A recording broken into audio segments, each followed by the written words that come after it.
What's up, everybody? It's your boy Wes Grand. You're watching Suburban Nerd, this channel where I give my nerd views on today's nerd news. Well, there's gonna be a lot of news, I think. Well, it's gonna be some Warner Brothers news. There's gonna be some Warner Brothers news, and then there's gonna be some more Warner Brothers news. No, actually, it's gonna be some Marvel news, but all the way at the end. But first, I'm gonna start this off with not what you think it is, the title, but I'm gonna start it off with some news that it's not too much news for me, but it's gonna be news for you because it is Netflix confirms Bright sequel. David Ayer is locked down to direct and write the sequel to Bright, Netflix's movie. And they put this via Twitter. They posted this, and they've already got Will Smith locked down, Joel Edgerton locked down. The only question was David Ayer is the one that directed it, because I don't know if they were maybe gonna still have him write but have someone else direct.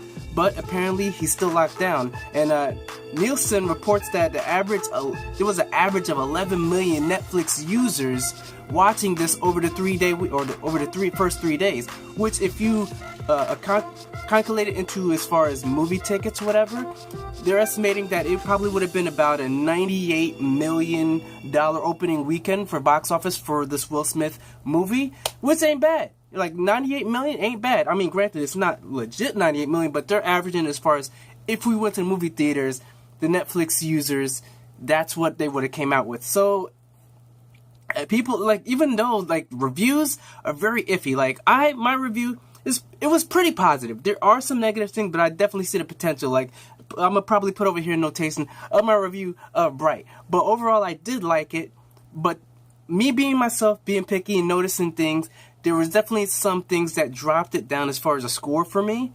And the story could have been a little bit better, but still overall, I recommend people to watch this. Now, as far as Will Smith, you know, he definitely needs another franchise. I didn't know it was going to be a Netflix movie that's going to be the franchise that brings it back, but he does actually have Suicide Squad 2.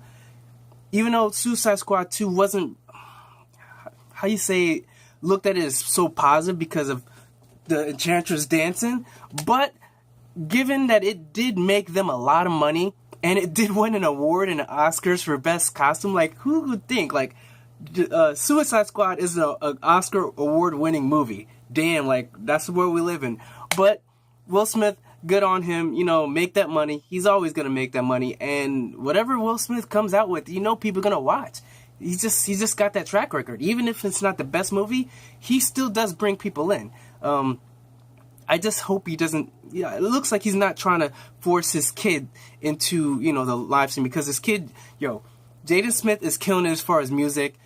Icon, that's one of my favorite songs of 2017. I'm still bringing it into 2018. And if you want to check out my, AMV animated music video that I made with the music video, with the song actually, I'll probably put a link up right here again.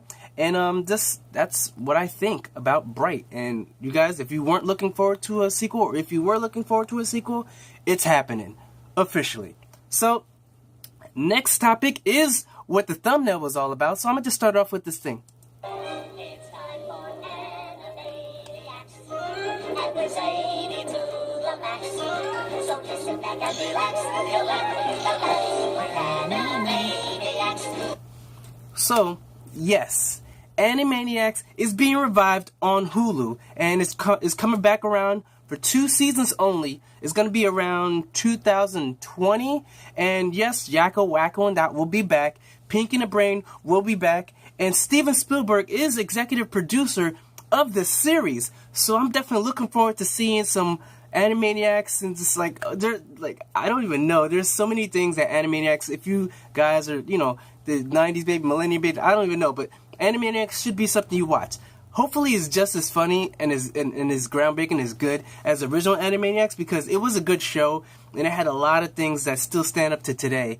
Like the Anvil song, which is one of the slowest, funniest songs. Anvilania, Anvilania.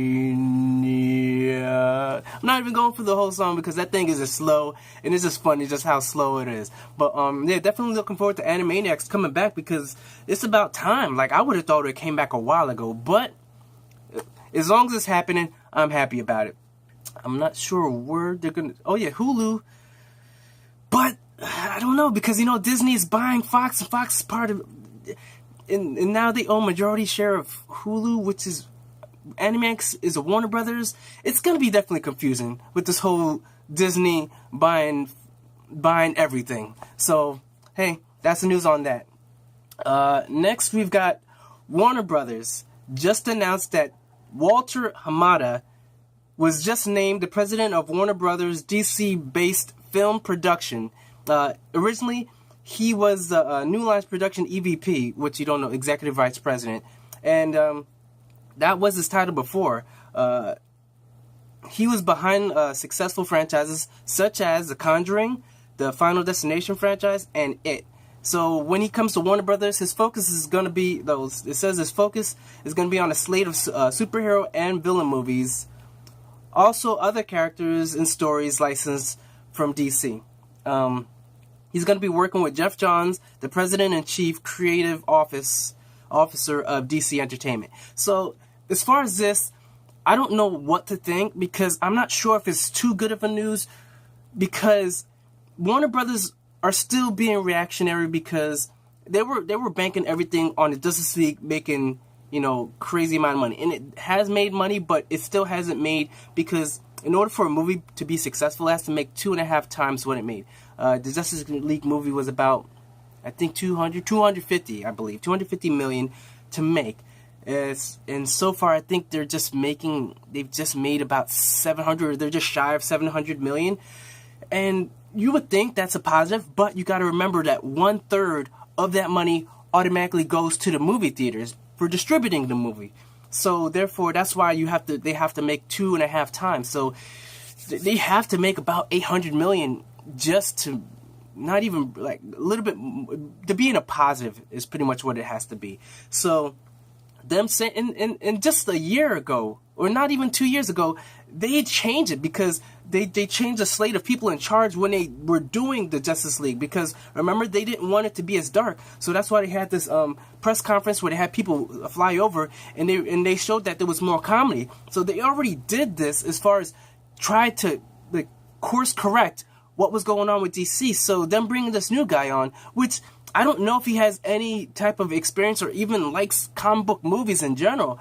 I mean, granted, just because he's, Asian does not mean he's all into anime and all this other stuff. So I don't know how good of a thing it is that they brought him on board to be in charge of this whole DCU now, but it's definitely not.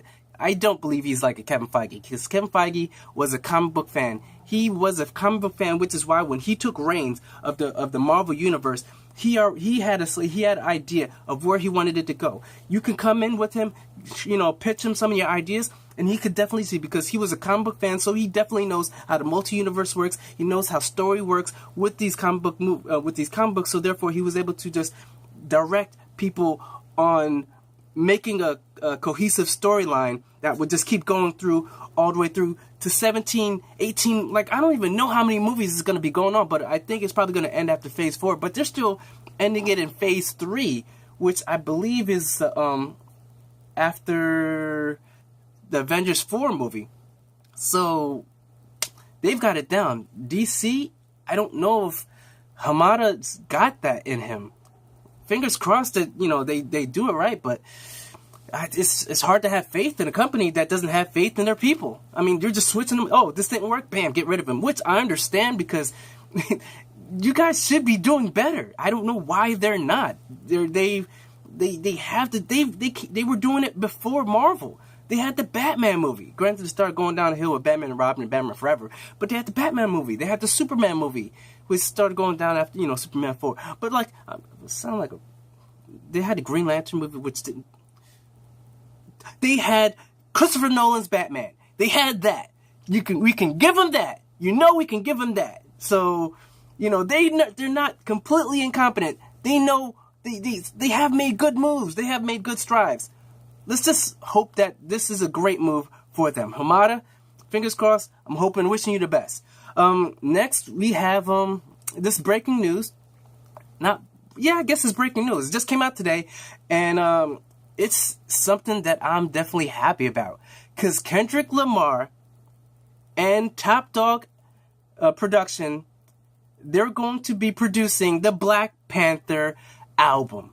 The Black Panther movie is going to have a soundtrack album, which I'm just happy about, because you know what? With Kendrick Lamar, and this song right here, I'm going to play a little clip of it.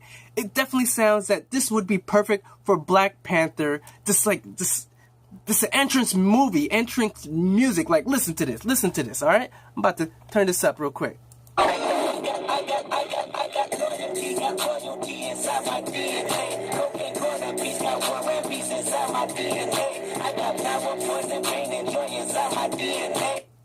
I'm not gonna play the rest of that because this video will probably get flagged and then, you know, taken off just because of royalty. But definitely Kendrick Lamar.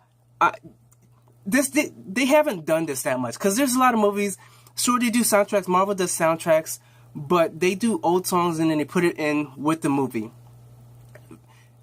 The age of making songs for the movie, it hasn't passed, but it hasn't been utilized a lot. Like, you know, like Waiting to Exhale. You know, you got Whitney Houston making these like you've got all these songs back in the day, these 90s movies that they made songs for the movie. They didn't use previous songs. They made songs specifically for the movie. And I'm definitely happy. And Kendrick Lamar, hell yeah. Yo, the president loves his music, yo. This dude, he's on top of it right now. He is the, like, people call him the best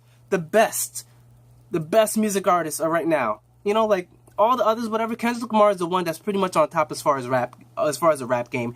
And he was well deserved, because, you know, he's such one of these people that he has a positive, like, you know, this thing about him that he's just projecting it onto the world with his rap. You know what I'm saying? So definitely looking forward to seeing what he does with this Black Panther album.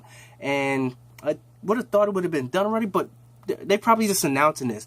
So when the movie comes out, there's already going to be some songs already produced from him, which the movie comes out in February, Black History Month. Damn, you know we're going to be watching that. You're going to be seeing a review from me. So that's pretty much it, you know what I'm saying? Like, this was today's, this is Thursday video. And remember to like and share it with all your friends, because you know what?